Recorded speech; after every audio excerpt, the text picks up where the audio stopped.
to welcome you to our very first Speech Trek Finals. I've chaired Knowledge Bowl, as you may know, for the past 2 years. Who would have imagined a program that was started in 1964 would be canceled? Last year was it was going to be our 57th year, and we had to cancel it for the pandemic as well as this year. Tonight, we're going to have our 3 finalists will be competing. Tonight's winner will receive $200 from our branch and then advance to our AAUW California semifinalists against, we don't know, 10, 13 other branches. This program, the Speech Trek, was actually started 15 years ago. This is their 15th program, and we are joining them this year. The top 3 winners of their semifinals will advance to their finals, and the top prize for the AAUW California finals is $1,500, with $1,000 for second and $500 for third. $250 and $100 are for their honorable mentions. Our second place winner will receive $150, with our third place receiving $100. I will introduce our finalists with 2 minutes between each speaker.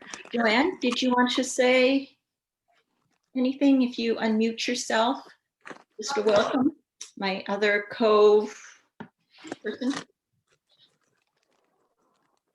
Well, I hope everybody enjoys it tonight. It was really pretty fun for me to coach the students, and they were all great students. And tonight you're going to hear our top 3, and hope you have a fantastic time. Jan or Gloria, did you want to say anything now, or were you going to wait until later?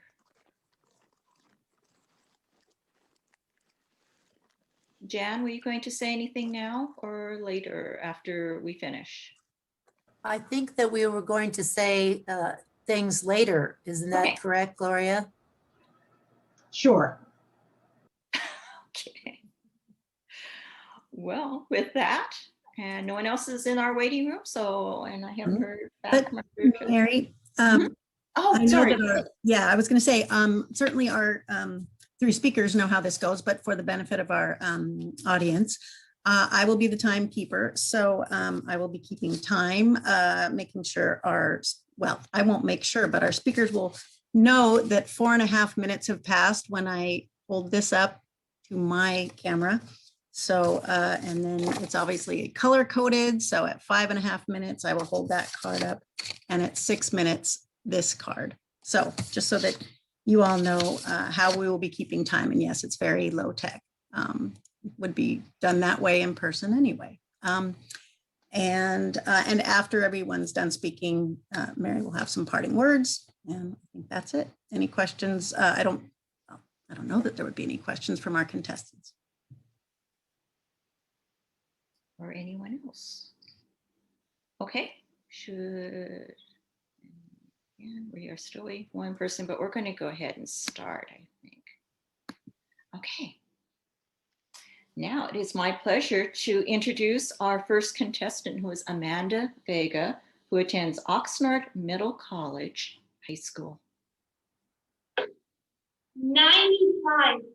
of girls are using social media. 95%. According to Michael Gurian, a writer for the Psychology Today website, the Pew Research Center reported in April of 2018 that 95% of teen girls have access to social media. The majority of these girls indicated that, in a sense, they were addicted to social media. Social media has hindered the breaking down of barriers for women and girls. Social media negatively impacts women and girls' mental health, self-esteem, and personal relationships. Teen girls' health is negatively impacted by social media. Several studies report that a girl's mental health is more negatively impacted and affected than boys. For example, per the Conversation website in 2020, depression, suicide, and self-harm percentages have increased in teen boys, but the rates for mental depression in teen girls in the US have increased even more from 12% in 2011 to 20% in 2017. It was also found in October of 2020 that by the age of 16, 10% of boys versus 25% of girls reported harming themselves due to being bullied. The suicide rate for girls has doubled since the year 2007.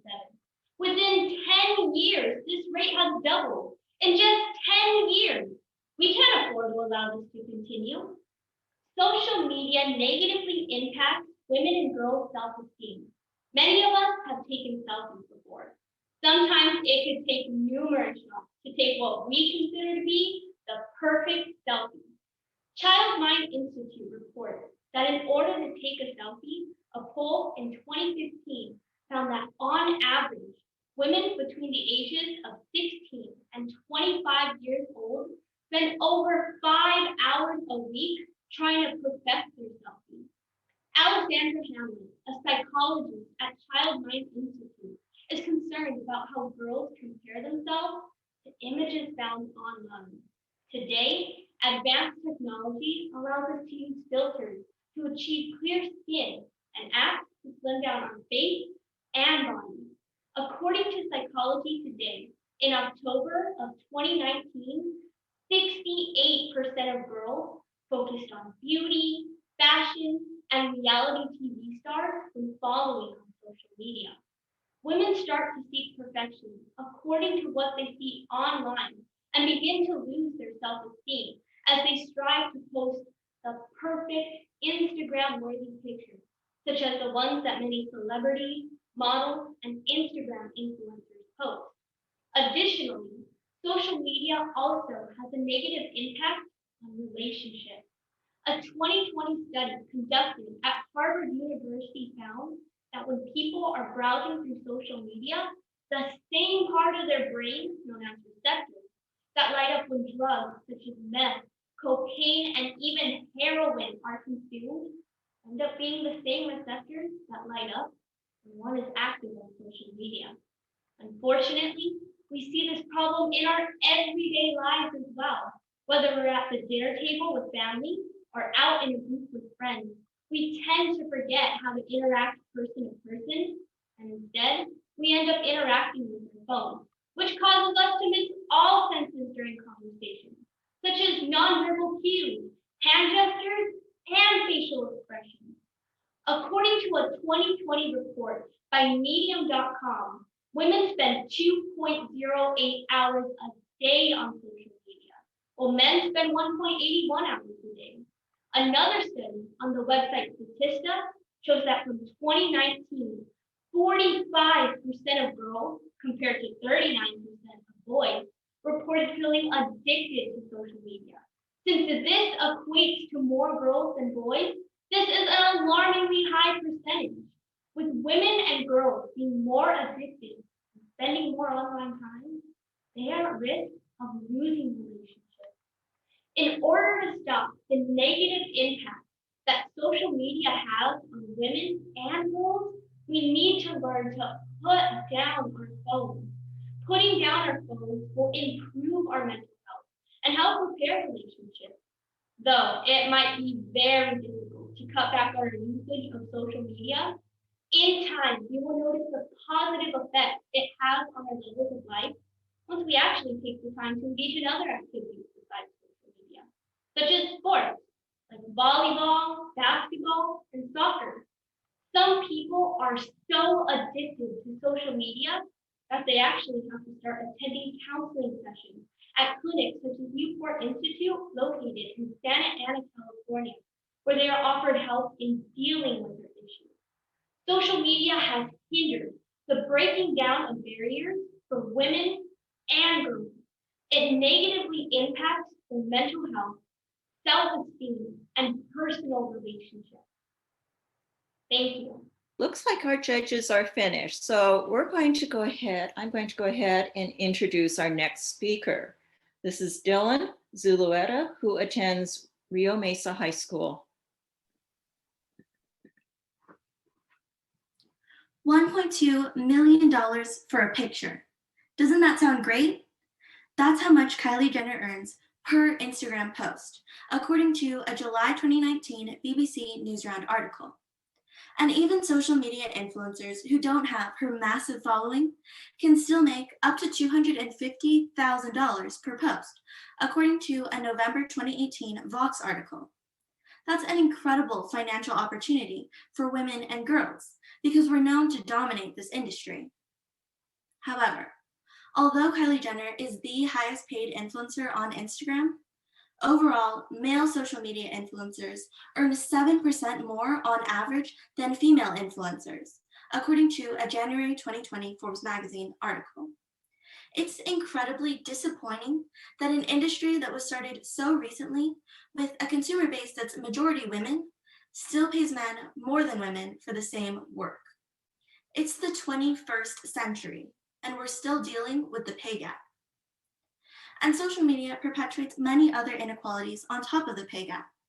Inequalities like impossible beauty standards, sexist harassment, and misogyny. These issues all exist offline, but they're continued into or exacerbated by social media. So while platforms do aid the fight for gender equality by spreading awareness on important issues, right now, those benefits don't outweigh the costs, and social media hinders the breaking down of barriers for women and girls. Social media hinders young women and girls in particular by flooding our feeds with photoshopped images that encourage us to compare ourselves to impossible beauty standards. According to a survey done by Girl Scouts of the USA in August of 2020, 53% of girls feel social media has worsened their self-image. That's more than half of the girls surveyed, 53%. This does not bode well for the future mental health of young women and girls today. And although I have a pretty positive view of myself, I understood what this survey was talking about when I was researching for this speech. As I was looking at Kylie Jenner's feed for just a little bit, I started to feel a little inadequate. And again, I have a pretty positive view of myself, but I started to feel inadequate. I can't imagine what it must be like for her 211 million followers who are exposed to her content every single time she decides to post. On top of perpetuating impossible ideals for women's bodies, social media companies also fail to protect us from harassment and even bullying. The tragic effects of cyberbullying were seen in 2017 when Rosalie Avila committed suicide after being bullied by classmates near San Bernardino, California. According to an ABC article from December of 2017, among other things, her bullies posted a video online calling her ugly, and it went viral on social media. This was terrible, beyond words, for many different reasons, but in part because social media companies have the power to filter bullying like this, and they choose not to. They also choose not to filter the more everyday, but still harmful, harassment of women and girls. In March of 2018, Amnesty International reported that 33% of women in the US have experienced harassment online. That's 1 in 3 women, 1/3 have experienced harassment online. That's way too high. Especially when you consider that while social media platforms fail to protect women and girls from harassment and bullying, they support misogynist communities by forming echo chambers around them. In these isolated bubbles, toxicity ferments and grows, influencing people like the man who killed 6 women in the 2014 Isla Vista, UC Santa Barbara shooting, according to a Washington Post article from May of that same year. However, these same algorithms and companies that spread hate also spread awareness on important issues in the fight for gender equality. Hashtag activism like the hashtag #MeToo movement undeniably brings a lot of awareness to important issues like workplace harassment. The first ever Women's March in 2017 was actually started and partially organized on Facebook. And organizations like the AAUW, which has its own Facebook and Instagram accounts, can use social media to spread awareness on events, important issues, and connect with members. So social media can be an incredibly useful tool in the fight for women's rights. But right now, the costs still outweigh the benefits. Social media still perpetuates harmful body image, allows sexist harassment, and reproduces the unsafe conditions women and girls experience offline, online, in the form of misogyny that can even be exacerbated to the point of violence. So right now, social media hinders the breaking down of barriers for women and girls. But there is hope. If we continue to use social media to spread awareness on important issues and organizations, and we advocate for change in platforms and algorithms to mitigate the damage currently being done by social media, then one day the benefits will outweigh the costs, and social media will finally help, more than hinder, the breaking down of barriers for women and girls. Okay, our 2 minutes are up. So judges, I am ready to present our third contestant. This is Caitlin Sassavan, who attends Adolfo Camarillo High School.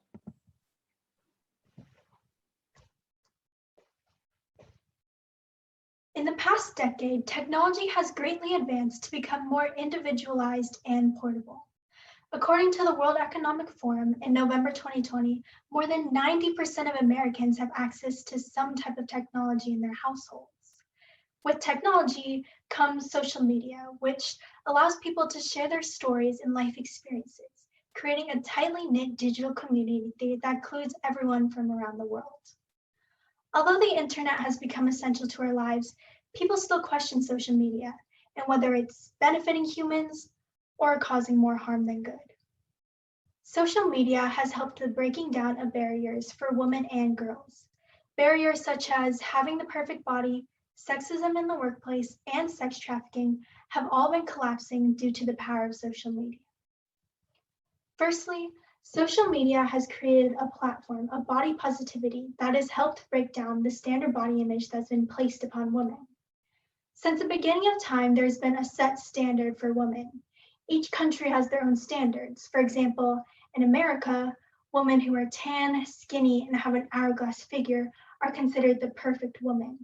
And in contrast, women of the tribe Mauritania in Africa are expected to be heavy before they get married. Because of these standards, girls try to make themselves fit these ideals, creating problems such as bulimia, anorexia, body dysmorphia, and more. An article from socialnetworking.procon says that social media can help break down social stigmas. Stigmas such as having the perfect body are being rejected all over social media. In fact, a body positivity movement began in 2012 and has been increasing throughout all platforms. The philosophy behind this movement is that society's messages about beauty are oppressive and unobtainable, says Psychology Today in August 2020. This movement is encouraging people to challenge these oppressive ideals, and it's working. On Instagram, the hashtag bodypositive has over 14.8 million posts that all motivate people to love and accept their bodies no matter the shape or size. As a result, girls and women now know that their body is amazing, and the new generation gets to grow up with influencers who are all different shapes and sizes. Another barrier that is being broken down due to the power of social media is sexism in the workplace. Sexism in the workplace has occurred ever since the 1700s, and there's always been this idea that women should stay home and be housewives. A study by the Pew Research Center in October 2017 found that 38% of women have experienced discrimination in the workforce. 38%. Women are just as ambitious, educated, and smart as men, and they get to display their talents through social media. Social media is allowing women to gain the confidence to express themselves to the fullest. And according to Forbes magazine in September 2019, social media can help women break through the glass ceiling, and it levels the playing field as women can now network with anyone they want. Media outlets like LinkedIn are allowing women to branch out and connect with more people and start their own businesses or fight for equal representation in corporations. Another barrier that is being broken down is sex trafficking. About 71% of sex trafficking victims are women or girls, as stated by the United Nations on Office on Drugs in 2016. Social media is bringing awareness to the severity of trafficking through nonprofit organizations, which have created platforms on social media to reach out to more people. For instance, there are Instagram accounts like @TraffickingInst and @United Against Human Trafficking, which post information, give advice, and raise funds to try and raise consciousness of the events that could be happening right in our own cities or towns. In fact, in 2016, Ventura County sheriffs helped to bust down a sex trafficking ring that focused on taking Asian women and girls. The sheriffs first started tracing suspicious social media websites and advertisements on Backpage.com, a popular trafficking site. The media eventually led officials to arrest 5 people who were in charge of the ring and save 28 victims. Not only is the media useful in helping officials, but it is helping inform people about sex trafficking. And the more people who are informed about trafficking, the more people there are to help stop the network. Without a doubt, social media is an influential way to spread ideas and raise awareness, and women are taking the opportunity to do just that. Social media for women is all about empowerment. Empowerment movements like #HeForShe, a solidarity movement for the advancement of gender equality, are spreading throughout all of social media. With movements like these trending throughout the world, walls and stereotypes built up against women are being torn down for the better.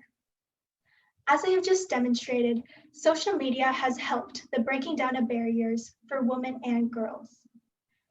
Obstacles that were once seen as contemporary are now being frowned upon and challenged. We no longer have the idea that all women should look the same, and the new generation is fighting against gender inequality, especially in the workplace. And lastly, people are uniting against sex trafficking. Social media has undeniably risen to the occasion in assisting both women and girls in rewriting history for themselves and for future females. Thank you. I would like to thank all of our contestants. Everybody give a big hand. They did an amazing job, and we thank you for all of your work, all of your research that went into this. This was terrific.